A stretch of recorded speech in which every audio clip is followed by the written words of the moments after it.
Salve, salve, gente boa, eu sou o professor Euclides, essa é a Escola Teófilos, bem-vindos ao nosso canal. Bem-vindos a mais um Catequese Ponto a Ponto. E o ponto de hoje é o ponto número 76, que trata como tema principal a transmissão da fé, que é um processo contínuo e fiel.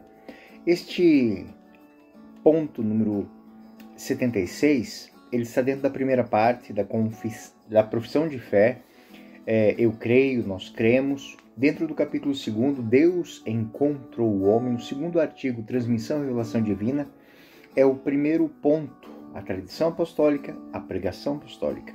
E o ponto 76 nos diz o seguinte: a transmissão do Evangelho, segundo a ordem do Senhor, faz-se de duas maneiras: oralmente pelos apóstolos, que na sua pregação oral, exemplos e instituições, transmitiram aquilo que tinham recebido dos lábios, trato e obras de Cristo, e o que tinham aprendido por inspiração do Espírito Santo, e por escrito, por aqueles apóstolos e varões apostólicos que, sob a inspiração do mesmo Espírito Santo, escreveram a mensagem da salvação. Neste ponto número 76, é feita uma menção, uma citação à Constituição Dogmática Dei Verbum no capítulo 7 do Concílio Vaticano II. Bom, mas qual que é a fundamentação deste número 76? Bom, ele aborda a transmissão da revelação divina como um processo que exige uma continuidade e uma fidelidade por parte da Igreja, né? Isso compõe aquilo que a gente chama de tradição apostólica. Então, a revelação divina é um processo contínuo e fiel que é realizado por meio da tradição apostólica. Bom, isso desde os padres, desde os apóstolos até os dias de hoje. É feito de duas maneiras, oral e escrita. E esse estudo que nós vamos fazer agora, ele tenta aprofundar a fundamentação teológica e as implicações eclesiais dessa doutrina, embasando-se na Sagrada Escritura e nos autores do magistério, teólogos e também em documentos contemporâneos, documentos da Igreja. A transmissão oral, nosso primeiro ponto, ela se fundamenta no mandamento de Cristo, que está em Mateus 28, 19 e 20. Ide, pois, e ensinai a todas as nações, ensinando-os a observar tudo o que vos mandei. Então, esta é nas palavras do próprio Cristo, a prática dos apóstolos. É uma ordem, um mandamento de Jesus. Então, a oralidade, portanto, é o primeiro instrumento de comunicação do Evangelho. E isso é enfatizado também pelos autores apostólicos, né? De maneira especial, São Paulo, que escreve 2 Tessalonicenses 2,15: conservai as tradições que vos ensinamos, seja por palavras, seja por carta. Então, essa transmissão oral não é uma mera repetição, mas é uma comunicação viva da fé e que é guiada pelo Espírito Santo. Nós vemos isso em João 14, 26. Essa transmissão oral, ela é, digamos, não digo completada, mas ela é pautada também na transmissão escrita. A tradição escrita, ela vai surgir como um complemento da tradição oral, garantindo a preservação e a continuidade dessa mensagem cristã. Os evangelhos, as epístolas apostólicas foram redigidos sob inspiração divina, 2 Timóteo 3,16, e também que é expressada dentro do documento da Constituição Apostólica Dei Verbum, vai dizer o seguinte: Deus escolheu homens utilizando de suas próprias faculdades e talentos para que, agindo neles e por eles, transmitisse por escrito aquilo que queria ensinar. Então, este é o fundamento da transmissão escrita, ou seja, ouviram, entenderam, escreveram. E essa expressão escrita, ela é expressão da mesma maneira que consolidada e digamos assim, fomentada pela ação do Espírito Santo, também é ponto de, digamos assim, de fortalecimento dessa transmissão, que, como disse, deve ser fiel e contínua. E aí nós vamos para um entendimento de algo muito interessante. O que é a tradição apostólica em si? É a transmissão do Evangelho feita pelos apóstolos. Então, Santo Irineu de Leão, numa obra chamada Contra Heresias, no capítulo 13, ele vai dizer o seguinte: o que foi transmitido pelos apóstolos é guardado na igreja, e estas igrejas preservam e comunicam fielmente o ensinamento recebido. São Tomás de Aquino também, na Suma Teológica, ele faz uma menção a isso. A Escritura e a tradição formam um só depósito, confiado à igreja, para ser guardado e interpretado sob guia do Espírito Santo. Então, o magistério, ele nada mais faz do que ser um guardião, um intérprete autorizado naquilo que diz respeito à fé, aquilo que lhe foi confiado. Então, o depositum fidei, o depósito da fé.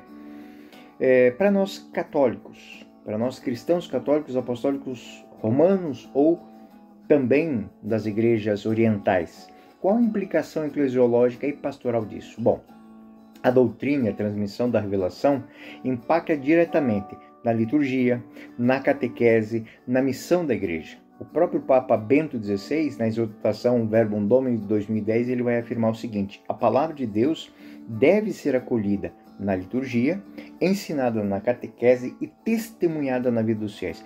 Olha, é um tripé muito bonito, ou seja, a tradição, ela não fica só nas palavras dos apóstolos, só nos escritos teológicos, mas ela repercute na vida da igreja, na liturgia, na catequese e na vida dos fiéis.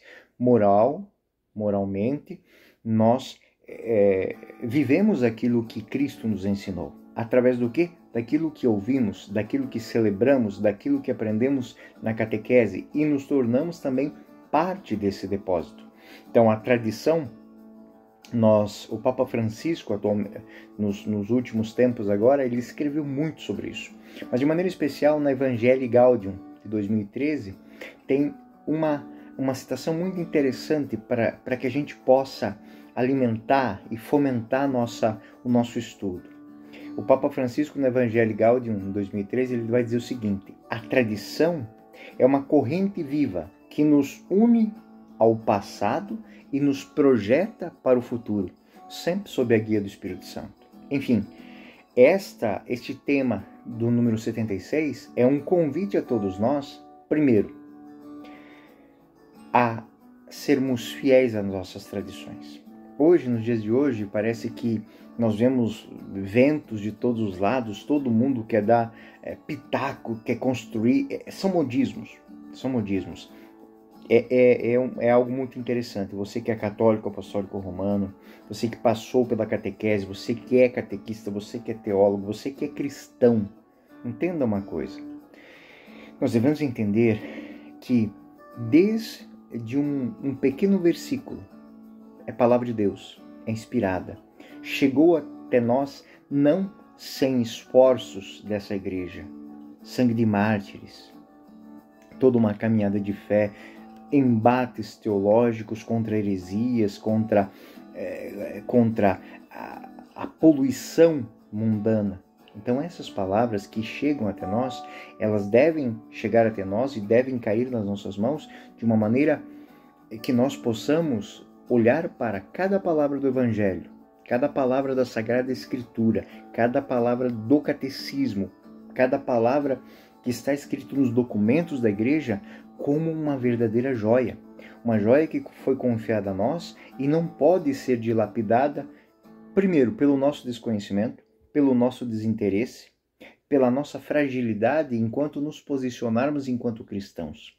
Então, o ponto 76, ele vai dizer que esta continuidade depende também de nós. E, acima de tudo, não somente a continuidade, a fidelidade. Meu pai tinha um exemplo muito interessante. Meu pai era construtor, era pedreiro, que Deus o tenha. Ele me ensinou uma coisa, que quando você começa a construir uma parede, um muro, você coloca a parede num prumo. E ele diz que esse prumo tem que ser muito bem feito, muito bem ajustado, porque um pequeno desvio no pé deste muro pode decretar a queda deste muro. Por quê? Porque 1 centímetro na base do muro, 10, 20 metros de altura, são metros. São metros de inclinação. E quando se inclina, é fácil de cair. Então, para nós, cabe esta fidelidade e essa continuidade. Sabermos que nós também somos artífices e devemos ser os primeiros a conhecer, amar, viver e ensinar o Evangelho do jeito que os apóstolos, os santos, a igreja nos entregou. Sem fazer, digamos assim, de maneira leviana, aberturas para sermos populares. Não, é a nossa fé, é a nossa maneira de viver. Podem discordar dela, podem criticá-la, não importa, é a nossa fé. Então eu sempre uso essa expressão, quem diz que o nosso Deus é igual a todos os outros, caso alguém acredite que possam existir, ou seja, que religião é tudo igual, não conhece e não ama a sua. A minha religião é única e verdadeira, única e irrepetível.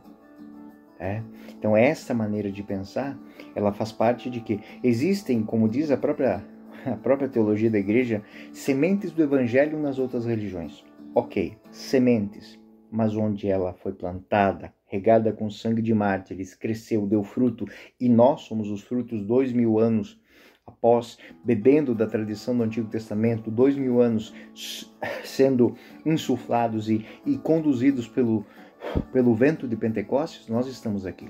Então, viver e sermos respeitosos com aquilo que nos foi transmitido é o mínimo que se espera de cada um de nós, cristãos, católicos, apostólicos, romanos ou das outras maneiras de liturgias orientais. Tá? Enfim, para concluir aqui, a transmissão da revelação divina por meio da tradição apostólica é um processo dinâmico. E esse processo dinâmico é o que garante a continuidade da fé, baseado na Escritura, sustentado pelo magistério e vivificada sempre, em todos os momentos, pelo Espírito Santo. E ela permanece como fundamento para a vida e para a missão da Igreja. A compreensão dessa doutrina se enriquece pela leitura dos teólogos, pelos documentos eclesiais e pela vivência da liturgia, da catequese e da missão. Então, aqui embaixo nós vamos ter uma bibliografia sobre isso, vamos ter também notas sobre isso. Espero que os senhores aprofundem, porque o tema número 76, a transmissão da fé como um processo contínuo e fiel, é muito importante para os nossos dias, para o nosso tempo, para a nossa catequese e a nossa teologia. Bom, gente boa, essa aqui é a Escola Teológica, Teófilos, a Escola Teófilos. Este foi mais um Catequese Ponto a Ponto. Eu sou o professor Euclides. Fiquem com Deus. Até o próximo ponto.